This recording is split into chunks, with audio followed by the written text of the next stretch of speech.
Alright, so बच्चों you can see here that right now हम लोग कर रहे हैं summer 23 which is the most आप कह लें कि अपडेटेड पेपर यू हैव। वैसे तो आप लोगों को मैंने फरवरी मार्च का भी 2024 का पेपर भेज दिया है, अक्टूबर नवंबर का भी पेपर आपके पास है, बट जिस आप कह लें सेशन में हम लोगों ने अपेयर होना है उसका अपडेटेड पेपर हमारे पास सिर्फ यही वाला है, ठीक है ना। तो दिस इज सब आप कह लें कि summer paper 23 question paper 2 and question number 1 right लिखा हुआ है। The melting point of some solid are shown in table 1.1 and the table 1.1 is this solid melting point in Kelvin, magnesium, phosphorus, sodium chloride and sulfur, right? You can see the different melting points mentioned over here.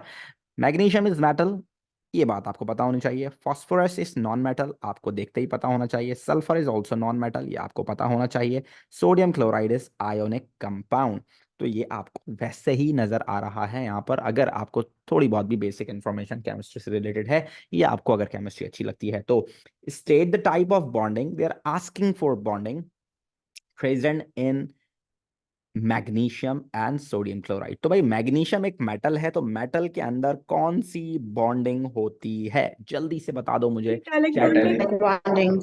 Metallic bonding होती है, क्या बात है, ये हो गई आपके पास metallic bonding. कौन सी बॉन्डिंग हो गई भैया, हमारे पास हो गई मेटालिक बॉन्डिंग।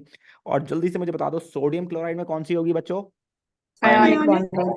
आयोनिक बॉन्डिंग, क्या बात है बच्चों, ये आपको देखें 1 मार्क आपको वैसे ही मिल गया बहुत इजीली, मतलब कि ये तो कोई बच्चा भी कर सकता था ओ लेवल्स का। Next part they are saying explain the difference in the melting point of magnesium and sodium chloride. अच्छा जी, वो कह रहे हैं आप एक्सप्लेन करें इनके मेल्टिंग पॉइंट में जो डिफरेंस है वो। अच्छा जी, तो अगर हम इनके मेल्टिंग पॉइंट के अंदर डिफरेंस को करने गए क्या एक्सप्लेन, तो हम क्या एक्सप्लेन कर सकते हैं मुझे बताएंगी सबसे पहले मारवा जी। मारवा, क्या लिखना चाहिए मुझे यहाँ पर? Bonds in sodium chloride are stronger. इसकी वजह ये है कि उनके जो बीच में जो electrostatic forces of attraction है positive और negative ions में, हम्म, और ये जो forces है इन्हें break करने के लिए काफी ज्यादा energy चाहिए, इसलिए इनके sodium chloride का higher melting है magnesium से। Very good. बट यहाँ पर सिर्फ 1 मार्क के लिए हमसे पूछ रहा है बेटे, तो हम 1 मार्क के लिए क्या लिखें इतनी सारी बातों में से? Sodium chloride has stronger bonds compared to magnesium. Very good. So you can say that bonds in sodium chloride is, या सॉरी bonds, ये बॉन्ड ही लिख देते हैं इसको हम, bonds का लिखें। bond in sodium chloride is stronger than bond in magnesium. Is that right बच्चों, कोई प्रॉब्लम है तो बताइए। अच्छा, इसको अगर हम चाहें तो बेहतर तरीके से और भी लिख सकते थे, आप इसको और अच्छे तरीके से लिख सकते थे, लेकिन अगर वो ज़्यादा मार्क के लिए होता तो अभी तो खैर उसने पूछा नहीं। वो ये भी पूछ सकता है आमतौर पे मेल्टिंग पॉइंट हाई क्यों होता है इन टर्म्स ऑफ बॉन्डिंग बताइए, तो हम वहाँ पर डिफाइन भी कर सकते हैं that the electrostatic force of attraction between the opposite ions is stronger in sodium chloride rather than in magnesium where we have electrostatic force of attraction between positive ion and delocalise electron. तो आप magnesium और metallic bonding और ionic bonding की definition के साथ भी define कर सकते हैं, या अगर वो 2 मार्क्स के लिए पूछता है फॉर ईच, अगर एक ही को पूछता है 2 मार्क्स के लिए, तो फिर आप वहाँ पर स्ट्रक्चर भी यूज करते हो, वहाँ स्ट्रक्चर को भी डिफाइन करते हो। जस्ट लाइक सोडियम क्लोराइड एक आयोनिक कंपाउंड है, तो इसका स्ट्रक्चर होगा जाइंट आयोनिक लैटिस, और ये इसका होगा जाइंट मेटालिक लैटिस या जाइंट मेटालिक स्ट्रक्चर। तो अगर वो 2 मार्क्स के लिए एक ही चीज को पूछे तो वहाँ आप 2 मार्क्स के लिए दोनों चीजें डिफाइन कर सकते हो। Like you can say that sodium chloride is a giant ionic lattice with strong electrostatic force of attraction between the oppositively charged ions। तो इस तरह से अगर आप लिखोगे तो 2 मार्क्स फॉर ईच भी मिल सकते हैं आपको, लेकिन it depends on the type of question जो कि एग्जामिनर हमसे पूछना चाह रहा है। अभी एक ही नंबर के लिए उसने कंपैरिजन पूछा है, तो सिंपल हम कंपैरिजन में लिखेंगे, ठीक है भाई। Then the next part is saying explain the difference in the melting point of phosphorus and sulphur in terms of structure and bonding. देखिए अभी स्ट्रक्चर और बॉन्डिंग की मैंने बात की आपसे, और यहाँ पर स्ट्रक्चर और बॉन्डिंग के बारे में ही बात आ गई है। तो वो पूछ रहा है इन terms of structure and bonding बताइए जरा कि फॉस्फोरस जो है और जो सल्फर है इनके दरमियान जो है मेल्टिंग पॉइंट का डिफरेंस आपने बताना है। चलिए कौन बताएगा ये, आप में से कोई खुद ही अपना रेज हैंड कर ले तो फिर मैं उससे पूछ लेता हूँ कौन बताना चाहेगा। जल्दी से कौन रेज हैंड करेगा, कोई भी नहीं कर रहे हैं, अनस कर रहे हैं माशाल्लाह से। जी अनस बताइए। Okay, sir. Sulfur and phosphorus both have simple molecular structure and covalent bonding. sulfur has stronger attractive forces because it has more electrons. Because it has more instantaneous dipole due to greater number of electrons. Very good, very good, आप बिल्कुल ऐसी बात कर सकते हैं। और हम यहाँ क्या लिखेंगे, यही बात को लिखेंगे जो कि आपने यहाँ डिस्क्राइब की है। ज़बरदस्त बेटे, गुड जॉब। हम बता सकते हैं यहाँ पर सल्फर, अच्छा सल्फर का फॉर्मूला भी आप लिख सकते हैं, ठीक है ना। Sulphur and phosphorus both are simple molecular, both are simple molecular, but आप यहाँ क्या लिखेंगे बच्चों, आप यहाँ लिखेंगे but sulphur molecule have more electrons, but sulphur molecule या sulphur molecules have more electrons, इनके पास इलेक्ट्रॉन ज्यादा होते हैं। तो जब इलेक्ट्रॉन ज्यादा होते हैं तो बच्चों इंड्यूस्ड डाइपोल जो होती है, इंस्टेंटेनियस डाइपोल जो होती है वो बढ़ जाती है, तो इस वजह से उसका मेल्टिंग बॉइलिंग पॉइंट बढ़ जाता है। तो हम क्या लिखेंगे, therefore sulphur has, sulphur has more induce, या स्ट्रॉन्गर भी लिख सकते हैं लफ्ज हम कंपैरिजन के लिए, stronger induced dipole than phosphorus. Right every one of you, बात समझ में आती है? Yes, sir. कोई मसला तो नहीं है किसी को? ठीक नो है, सर। ऑल राइट, आगे चलते हैं। जब हम आगे चलते हैं तो हमारे पास आ जाता है part B, which is asking for electronegativity. ठीक है भाई, अब इलेक्ट्रोनेगेटिविटी की वैल्यू कौन बताएगा मुझे जल्दी से, इसकी डेफिनेशन, सॉरी वैल्यू बोल रहा हूँ, डेफिनेशन कौन बताएगा जल्दी से? अनस नहीं, अनस हो गया ना, अनस के अलावा बताइए, अनस के अलावा। साद हैं, अबीर हैं, हुजैफा हैं, मारवा भी हो गई, मारवा और अनस के अलावा। मारवा और अनस से मैं नेक्स्ट क्वेश्चन में आप सवाल पूछूंगा। जी आप दोनों के अलावा बताइए। Abir can you please define electronegativity बेटे? अच्छा जी, अबीर यहाँ बता रही है power of an atom to attract a pair of electrons towards itself. क्या बात है अबीर, वेरी गुड जॉब। बिल्कुल, डेफिनेशन तो ऐसी चीजें होती हैं जो कि आपको फ्री के नंबर दे रही होती हैं, तो आपको ये डेफिनेशन याद होनी चाहिए। This is a power of an atom, this is a power of atom, ये किसी भी एटम की वो पावर होती है जिस पावर से वो एटम अपनी तरफ शेयर्ड पेयर ऑफ इलेक्ट्रॉन्स को अट्रैक्ट करता है। To attract shared pair of electrons towards itself, shared pair of electrons towards itself, जो अपनी तरफ इलेक्ट्रॉन का पेयर खींचने के लिए ताकत लगाई जाती है एटम की तरफ से, वो पावर जो है एक्चुअल में कहलाती है electronegativity. Very good, explain why electronegativity increases across the period. हमें ये बताना है कि इलेक्ट्रोनेगेटिविटी जो होती है वो अक्रॉस द पीरियड इंक्रीज क्यों होती है। ठीक है, वी ऑल नो दिस बच्चों, अक्रॉस द पीरियड क्या बढ़ता है आपके पास, न्यूक्लियर चार्ज इंक्रीज होता है, nuclear charge increases across the period, right? Nuclear charge जो होता है वो अक्रॉस द पीरियड बढ़ता है, यानी कि न्यूक्लियस के अंदर मौजूद प्रोटॉन्स की क्वांटिटी अक्रॉस द पीरियड बढ़ रही होती है, जबकि there would be no change in the shielding effect.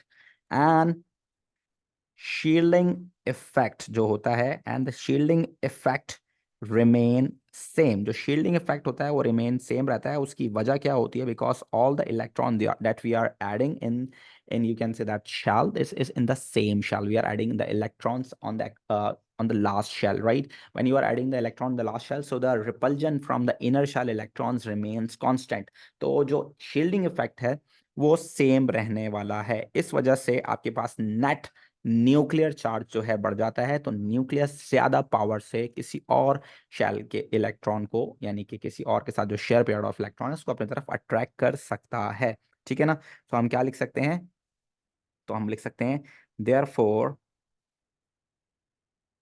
आप लिख सकते हैं there would be, therefore nucleus, therefore हम यहाँ लिख सकते हैं या न्यूक्लियस लिख लें तो हम इसको शॉर्ट अल्फाज में ये भी लिख सकते हैं, देयरफॉर देयरफॉर न्यूक्लियर, ये भी लिख सकते हैं हम, therefore nuclear attraction for bonding electron या बॉन्डेड इलेक्ट्रॉन या outer shell electron would be greater, हम ये लिख सकते हैं। ठीक है बच्चों, nuclear attraction for bonded outer electrons, outer लिख लेते हैं, फॉर आउटर, ये ज्यादा बेहतर रहेगा, for outer electrons would be greater. ठीक है बच्चों, इसमें कोई मिस्टेक तो नहीं लग रही, जरा देख लो। Nuclear charge increases across the period and the shielding effect remain same, therefore nuclear attraction for outer electron would be greater. ठीक है ना बच्चों, ये सही है, मैंने सब सही लिखा है, कोई मसला तो नहीं है? जी सर, जी सर, सब सही है। सर मेरा जी बेटे, क्वेश्चन है। जी बेटे। सर पार्ट A2 में अगर हम बॉन्ड्स के अलावा इलेक्ट्रोस्टैटिक फोर्सेस मेंशन करें तो वो भी उसमें भी मार्क्स मिलेंगे ना? बिल्कुल मिलने चाहिए मार्क्स, क्योंकि दोनों के अंदर ही इलेक्ट्रोस्टैटिक फोर्स ऑफ अट्रैक्शन होती है, तो इतना कोई प्रॉब्लम वाली बात नहीं है। ठीक है। Okay sir. ठीक है, तो आगे चलते हैं हमारे पास, उसके बाद हमारे पास आ जाता है name the strongest intermolecular force that exist between NH3 molecules. तो भाई सबसे स्ट्रॉन्गेस्ट आपके पास जो आप कह लें कि इंटरमॉलिक्यूलर फोर्स होती है, वो कौन सी होती है बच्चों? जल्दी से बताइए, कौन बता सकता हाइड्रोजन है? Hydrogen bonding. Bond. Hydrogen bonding होती है। क्या बात है बच्चों, आप लोगों की जबरदस्त, हाइड्रोजन बॉन्डिंग, ये हो गया बात यहाँ पर खत्म। देखो एक मार्क ऐसे मिल गया। Then they are saying draw a diagram to show the formation of strongest intermolecular force of attraction between two molecules of NH3, include any relevant lone pairs of electrons and dipoles। अच्छा जी, आपने lone pair वगैरह भी यहाँ पर दिखाने होंगे, तो हम क्या करेंगे बच्चों? सबसे पहले तो हम NH3 का मॉलिक्यूल बना लेते हैं। कि ये बनाया हमने NH3 का मॉलिक्यूल, ये हो गया एक NH3 का मॉलिक्यूल, ये मैंने बना दिया बच्चों फॉर सपोज यहाँ पर इसके बराबर में बना दूं मैं इस तरह से, जैसे एक NH3 का मॉलिक्यूल मेरे पास ये हो गया। ठीक है ना, कुछ इस तरह से हमने बना लिया। और अगर हम इसको दोनों तरफ से दिखाना चाहें तो हम दोनों तरफ से भी दिखा सकते हैं। तो इसको भी अगर आप इसी तरह से बना लें तो आप लोगों के लिए जो है लाइन बनाना इजी हो जाएगी मेरे ख्याल से। तो हम इसको भी ऐसे बना लेते हैं फॉर सपोज। ठीक है, इसको हम ऐसे बना लेते हैं, हमारे लिए आसान हो जाएगी। ये हम इसमें लोन पेयर भी लाजमी दिखाएंगे, नाइट्रोजन वाले। ठीक है ना, इसके साथ साथ पार्शियल चार्जेस आपने दिखाने हैं। तो भाई हाइड्रोजन कैसा होता है बच्चों? Partial positive, partial positive, partial positive, partial positive, partial positive, partial positive. Nitrogen होता है आपके पास पार्शियल नेगेटिव, और ये हो गया पार्शियल नेगेटिव। और हमेशा आपने जो हाइड्रोजन बॉन्ड दिखाना होता है वो डॉटेड लाइन होती है, तो आप इसको इस तरह से दिखा सकते हैं। Right every one of you, बात समझ में आती है? Yes sir. अच्छा, जरूरी नहीं है आप हाँ दोनों तरीके से दिखाएं, आप एक भी दिखा देंगे तो आपको नंबर मिल जाएगा। ये जो मैंने स्क्वायर टाइप बना दिया, जरूरी नहीं है कि आप इसमें स्क्वायर बनाएं, आप सिर्फ ऐसे भी दिखा देते तो भी आपको हाइड्रोजन बॉन्डिंग के नंबर मिल जाते। ठीक है बच्चों? सर। जी बेटे। सर सारे हाइड्रोजन पे पार्शियल पॉजिटिव दिखाना लाजमी है? बिल्कुल, आप मर्जी है आपकी, अगर आप एक पे भी दिखा देते तो भी काम चल जाता, लेकिन यहाँ लिखा हुआ है include any relevant lone pair of electrons and dipoles. तो अगर है किसी के ऊपर चार्ज तो आप दिखा दें तो बेहतर है। ठीक है, ओके सर। ठीक है। Then we are moving towards the last part of this question, the melting point of ice, पानी का जो मेल्टिंग पॉइंट होता है, and ammonia are shown in the table. ठीक है, आइस का जो मेल्टिंग पॉइंट है ये है, अमोनिया का जो है आपके पास 195 है केल्विन में।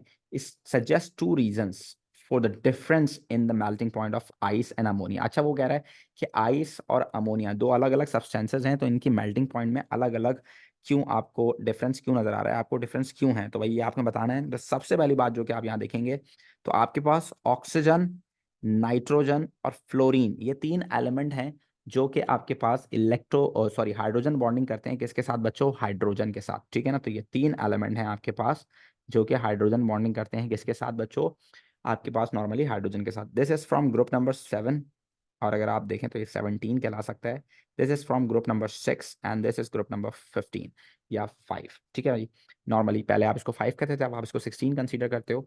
तो आपको पता है अक्रॉस द पीरियड इलेक्ट्रोनेगेटिविटी बढ़ती है, तो यानी कि this is having the most and this is having the least electronegativity.